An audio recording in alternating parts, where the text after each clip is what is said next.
हाल exam जी के class में आपका स्वागत है। आइए आज के इस वीडियो में भौतिक विज्ञान के महत्वपूर्ण प्रश्नों और उत्तरों को जानेंगे।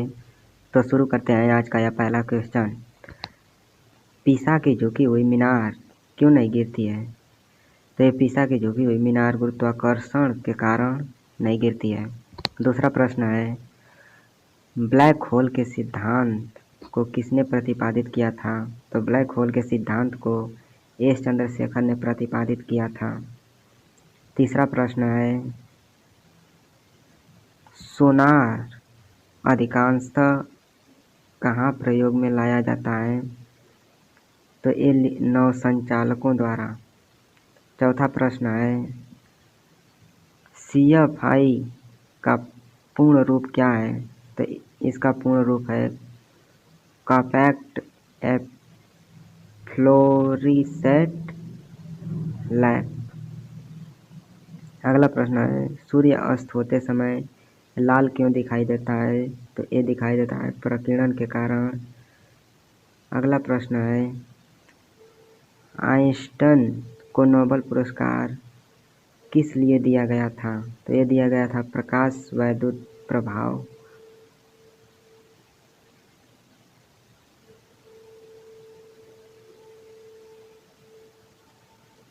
सातवां प्रश्न है, आकाश का नीला रंग किस कारण होता है?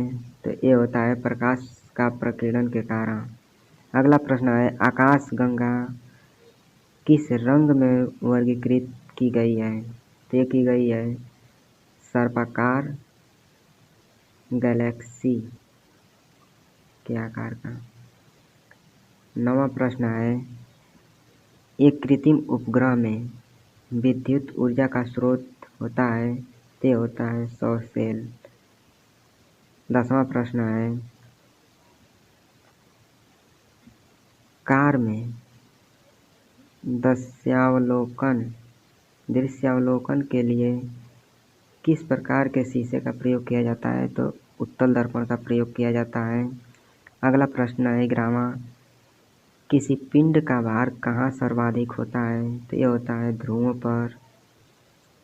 अगला प्रश्न है, जब कोई वस्तु दो समांतर समतल दर्पणों के बीच रखी जाती है तो तब बने हुए प्रतिबिंबों की कितनी संख्या होती है? तो ये होती है अनंत। कृष्ण छिद्र सिद्धांत को किसने प्रतिपादित किया था? तो ये किया था एस चंद्रशेखर ने।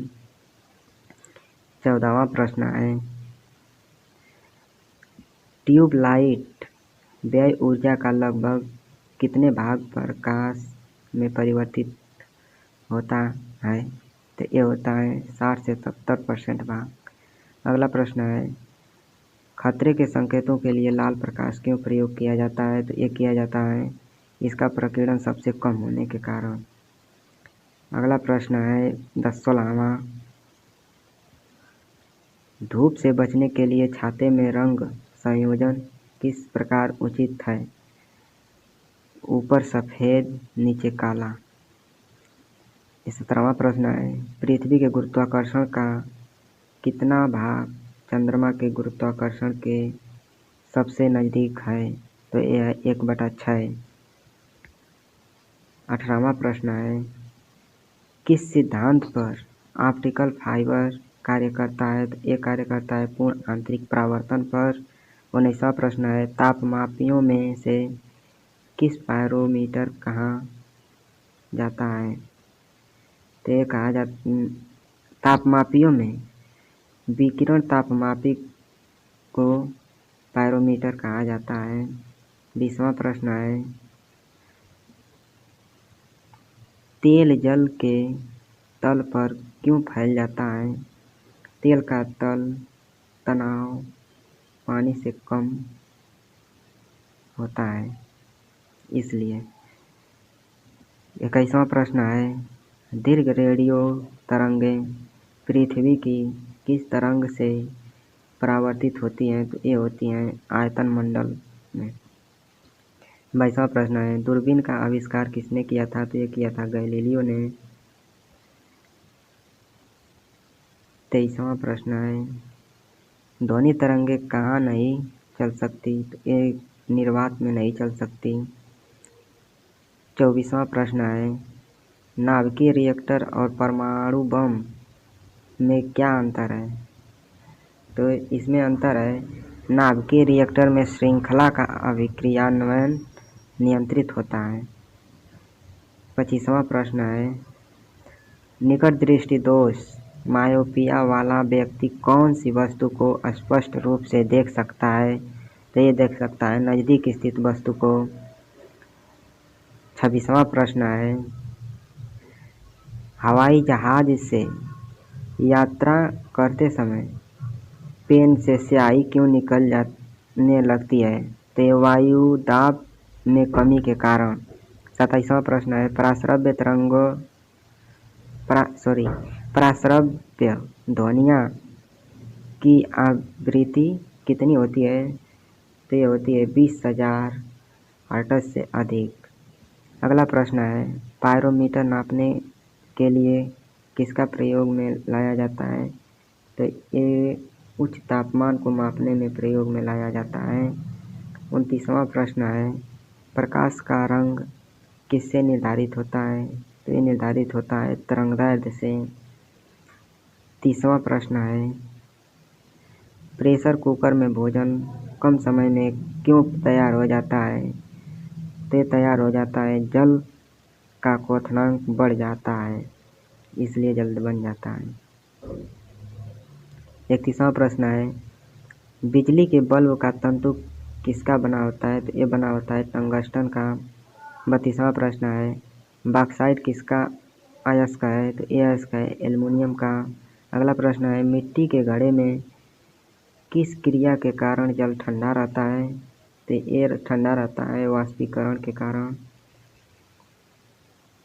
अगला प्रश्न है, मृगतृष्णा यानी मरीचिका किसका उदाहरण है? तो ये उदाहरण है पूर्ण आंतरिक परावर्तन का।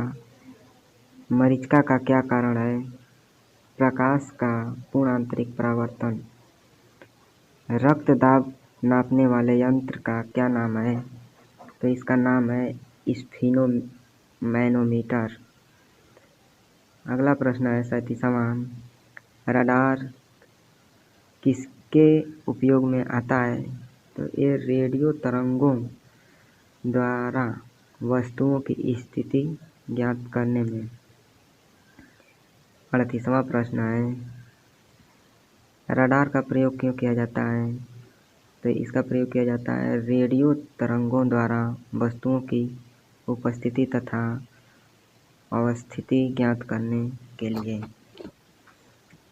39वां प्रश्न है, रेडार का प्रयोग मुख्य रूप से कहाँ किया जाता है? तो रेडियो तरंगों द्वारा वस्तुओं का पता लगाने के लिए। 40वां प्रश्न है, रेफ्रिजरेटर में खाद्य पदार्थ ताज़ा रखने हेतु तो सुरक्षित तापमान क्या है? तो ये है 4 डिग्री सेल्सियस। लेजर युक्ति में क्या उत्पन्न किया जाता है? तो इसमें उत्पन्न किया जाता है उद्दीपित विकिरण। 42वां प्रश्न है, हीरा चमकदार क्यों दिखाई देता है? तो ये दिखाई देता है पूर्ण आंतरिक परावर्तन के कारण। 43वां प्रश्न है, लोलक घड़ी गर्मी में क्यों सुस्त हो जाती है? लोलक की लंबाई बढ़ जाती है, इसलिए गर्मियों में सुस्त पड़ जाती है। 44वां प्रश्न है, किसके कारण वर्षा की बूंद गोल हो जाती है? तो ये होती है जल में पृष्ठ तनाव होता है, इसलिए।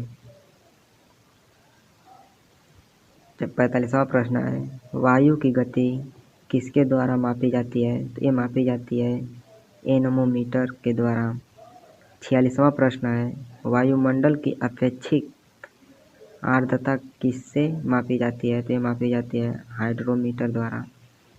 47वां प्रश्न है, वाहनों में पृष्ठ दृष्टि दर्पण के रूप में किस दर्पण को प्रयोग में लाया जाता है? ये लाया जाता है उत्तल दर्पण का।